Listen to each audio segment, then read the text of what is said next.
Nggak nyangka pengacara Anies sampai beberkan fakta-fakta ini.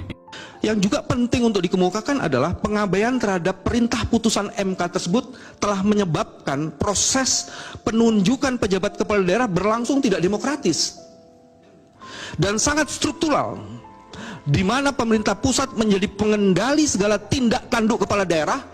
Dan ini bisa dibuktikan terakhir dalam kasus di Aceh, tiba-tiba gubernur Aceh dicopot karena di Aceh 02 kalah, sehingga mudah bagi kepala daerah menjadi alat politik pemerintah pusat, terutama ketika penyelenggaraan pemilu serentak.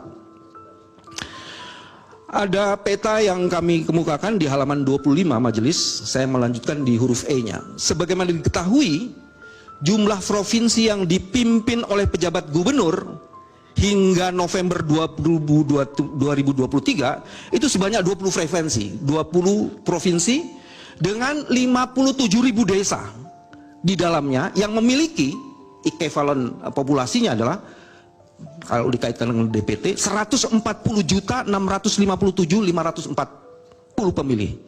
Dari total jumlah pemilihnya 204 juta sekian-sekian di seluruh Indonesia.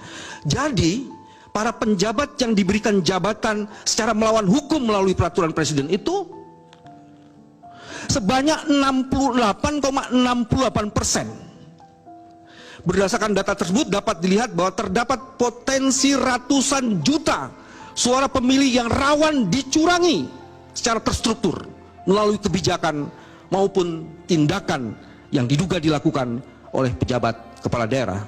Ini ada peta sebarannya. Majelis, ini ada peta sebarannya, saya baca yang sebelah kiri saja. Kalau peta sebaran ini dikaitkan dengan keunggulan, itu akan ada angka yang menarik. Di sebelah kanan, nomor 2 Sumatera Selatan unggul 69,47%. Ini kalau kita kaitkan dengan data yang sudah kami kemukakan sebelumnya, itu akan kelihatan sekali. Ini bukan seorang yang memilih karena memang punya kompetensi dan lain-lain, tapi ada masalah. Nomor 8, di Kalimantan Barat unggulnya 61,05%. Di Kalimantan Timur 69%. Ini luar biasa. Di Sulawesi Barat unggul 65,4%. Di Gorontalo unggul 65,24%. Di Sulawesi Tenggara unggul 71,11%. Di NTT unggul 61%. Yang saya sebut semua itu adalah yang di atas 60%. Kalau 40-50% itu banyak. Ini yang luar biasa banyaknya. Di Papua, Pegunungan Tengah, Papua 64,56%. Majelis Hakim juga ada, kami jelaskan di halaman 26, penjabat kepala daerah menggerakkan struktur di bawahnya. Ya.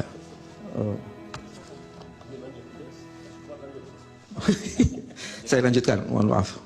Ya, saya tidak bacakan bagian ini, saya lanjutkan keterlibatan aparat negara untuk memenangkan paslon 02.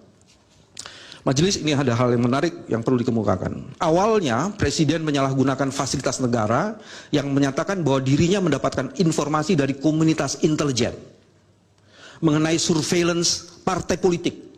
Itu tanggal 16 September 2003. Timbul pertanyaan, dalam kapasitas apa Presiden Joko Widodo menggunakan BIN untuk mengetahui data, survei, dan arah partai politik?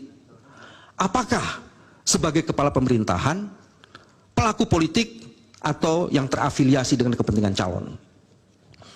Selain menggunakan BIN sebagai upaya untuk memenangkan kontestasi, Presiden Jokowi juga ternyata menggerakkan atau setidaknya membiarkan beberapa anggota menteri kabinet terlibat dalam kampanye paslon 02 serta pejabat negara lainnya.